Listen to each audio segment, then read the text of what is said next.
Assalamu alaikum and welcome to Creative Papar and welcome to day 11 of 365 days coding challenge and welcome to day 1 of CSS coding challenge। दोस्तों आज से हम CSS को start करेंगे।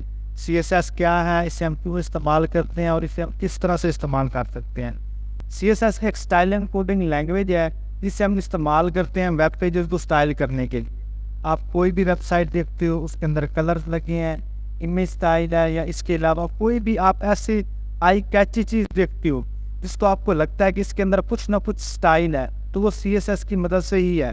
चाहे आपकी navigation bar है, चाहे आप फेसबुक ओपन करते हो तो उसके साइड पे आपको साइड बार नज़र आता है, बीच में पोस्टों वाला आपके पास सेक्शन आता है और साइड पे आपके पास जो आपकी चैट है वो आती है। तो वो सारा CSS की मदद से ही है।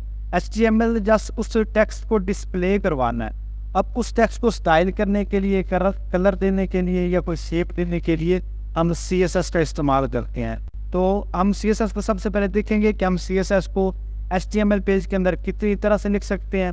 हम CSS को HTML के अंदर 3 तरह से लिख सकते हैं। सबसे पहले इंटरनल CSS, फिर इनलाइन CSS और फिर एक्सटर्नल CSS। हम तीनों को बारी बारी ट्राई करते हैं।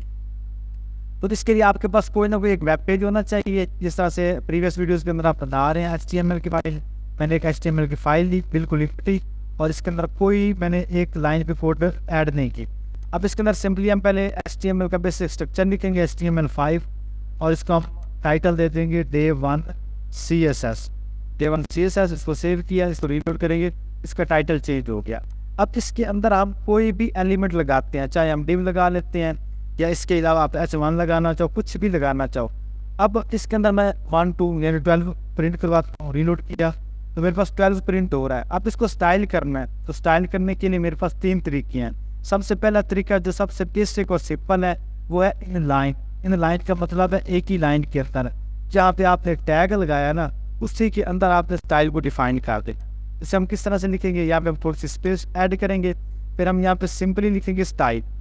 और स्टाइल के बाद इसके अंदर ना 2 चीज़ें होती हैं, आपकी प्रॉपर्टी और वैल्यू। अब इसको हम देना चाहते हैं बैकग्राउंड कलर, तो मैं यहाँ पे इसको लिखूंगा बैकग्राउंड। ये मेरे पास बैकग्राउंड आ गया। इसमें से चाहे मैं बैकग्राउंड कलर चूज़ कर लूँ या सिंपल बैकग्राउंड चूज़ कर लूँ। मैंने बैकग्राउंड को चूज़ किया। अब इसका बैकग्राउंड कलर मैंने कर दिया रेड, सेव किया, इसको रीलोड करेंगे, इसका बैकग्राउंड कलर भी रेड हो गया। तो ये हमारा सबसे आसान तरीका है CSS को ऐड करने का। इसे बोलते हैं इनलाइन CSS। इसके अंदर आप सारी प्रॉपर्टी दे सकते हो, हाइट दे सकते हो, विड्थ दे सकते हो, बॉर्डर, मार्जिन, पैटर्न, जो चीज़ भी आप अप्लाई करना चाहो आप सारी कर सकते हो। अगर मैं इसका फॉन्ट कलर चेंज करना चाहो तो सिंपली मैं कलर लिखूंगा और इसको मैं दे दूंगा यहाँ पे वाइट। सेव किया और रीलोड करेंगे तो यहाँ पर इस टेक्स्ट का कलर वाइट हो गया। इस तरह से आप इनलाइन CSS का इस्तेमाल कर सकते हो। अब इसके अंदर 2 चीज़ें हैं, आपकी प्रॉपर्टी और वैल्यू। कभी भी आप CSS लिखोगे ये चीज़ें आपकी कॉमन रहेंगी। सबसे पहले इसकी प्रॉपर्टी आएगी, फिर डबल कोलन आएगा, उसके बाद आपके पास इसकी जो वैल्यू है वो आएगी, इसकी वैल्यू आएगी। अब अगर मैं लिखूंगा इनलाइन CSS के अंदर या एक्सटर्नल CSS के अंदर, तब भी सेम वाला प्रोसीजर होगा। अब मैं इसको हटा देता हूँ इनलाइन CSS को। अब इसके अंदर मैं ट्राई करता हूँ इंटरनल CSS।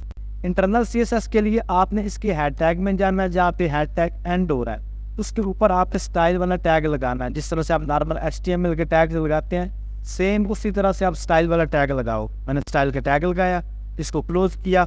अब इसके बाद जो हमने टैग लगाए हुए हैं उसको हमने सिलेक्ट करना है। अगर बॉडी को स्टाइल करना है तो बॉडी को सिलेक्ट करेंगे।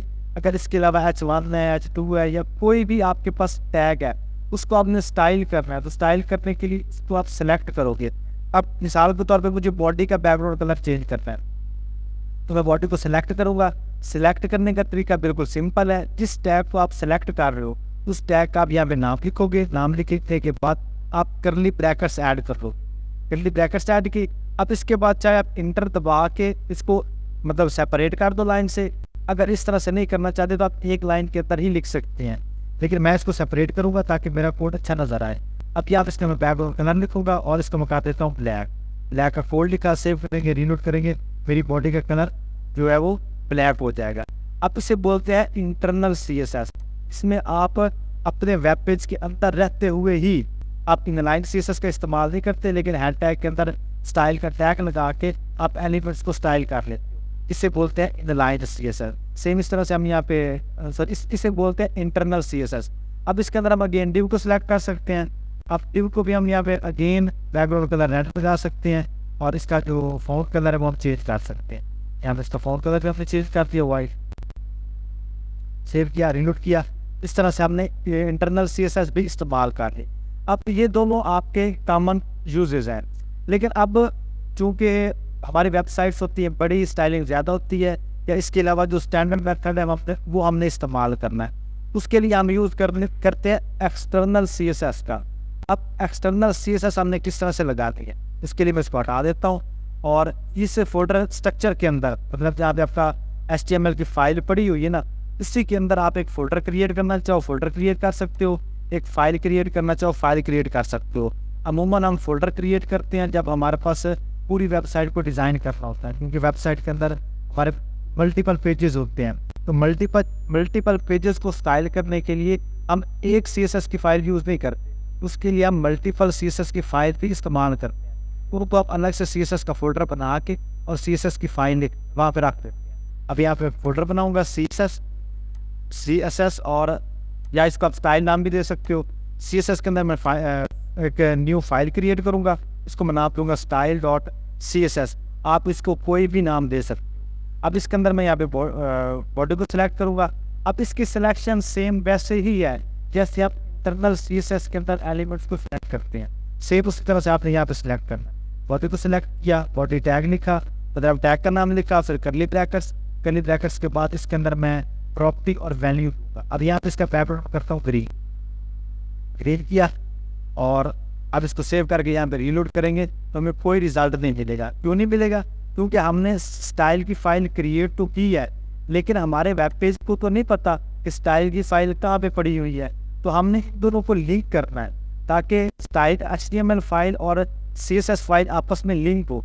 अब उनको लिंक करने के लिए हमारे पास मेथड होता है एक लिंक टैग का, और उसके लिए हम क्या करते हैं, हम यहाँ पे हैश टैग, जहाँ पे आपका हैश टैग एंड हो रहा है ना, तो उसके ऊपर कोई भी आपने लिंक लगाना है स्टाइल फाइल का, फॉन्ट्स का, कुछ भी, वो आपने हैश टैग ऊपर रखना है। अगर बॉडी के अंदर लिखोगे आपके वेब पेज के ऊपर डिस्प्ले होगा, आपको उस फाइल को लिंक नहीं करके देगा। अब हेड के ऊपर जाऊँगा, यहाँ पे लिखूँगा लिंक और या क्या, उसके बाद हम रिलेशनशिप स्टाइल शीट और href का मतलब है कि कहाँ पे आपकी फाइल पड़ी हुई है, उसका एड्रेस। अब मैंने यहाँ पे लिखा style.css। अब फाइल का नेम तो style.css ही है, लेकिन हमारे पास एक फोल्डर भी तो है CSS। मैं यहाँ पे इसकी एग्जैक्ट लोकेशन दूंगा। VS कोड के अंदर लोकेशन फाइंड करना बहुत ही आसान है। किसी भी आप चाहे SRC है या href है, उसके अंदर आप जाओ, सारा कुछ डिलीट कर दो, कंट्रोल और स्पेस को इकट्ठा प्रेस करो, आपके पास आपका फोल्डर स्ट्रक्चर आ जाता है। मेरे पास फोल्डर आ गया CSS के अंदर style.css, तो जस्ट मैंने क्लिक किया तो CSS की फाइल लिंक हो। अब इसको रीलोड करूंगा तो सेम जो स्टाइल मैंने यहाँ किया था style.css के अंदर, सेम वो वाला स्टाइल इस HTML पेज को लगा दिया। अब इस डिव को मुझे स्टाइल करना है, इसके लिए भी वैसे ही जिस तरह से हम इंटरनल CSS के अंदर सेलेक्ट कर रहे थे एलिमेंट को, उसी तरह से सिलेक्ट करें। यहाँ पे हम डिव को सिलेक्ट करेंगे। सिलेक्ट करने के लिए सिंपली उस टैग का नाम लिखेंगे, डिव को हमने लिखा, फिर इसके अंदर इसको हम बैकग्राउंड कलर देंगे, इसको हम अगेन फिर रेड कलर दे देते हैं और फॉन्ट कलर मतलब वैल्यू का कलर हम अगेन वाइट कर देते हैं। सेव किया और अगर रीलोड करूँगा तो अगेन मेरे पास सेम स्टाइलिंग अप्लाई हो जाएगी। तो हमने एलिमेंट्स को 3 तरह से स्टाइल करना सीखा। सबसे पहले लाइन CSS और उसके बाद इंटरनल CSS और फिर एक्सटर्नल CSS। तो हमारे पास CSS लिखने के 3 तरीके हैं और वो तीनों तरीके मैंने आपको समझा दिए। आई होप आपको समझ आई होगी। अगर आपको वीडियो अच्छी लगी वीडियो को लाइक करें, नीचे कमेंट्स करें। चलो मिलते हैं डे 2 में, तब तक के लिए अल्लाह।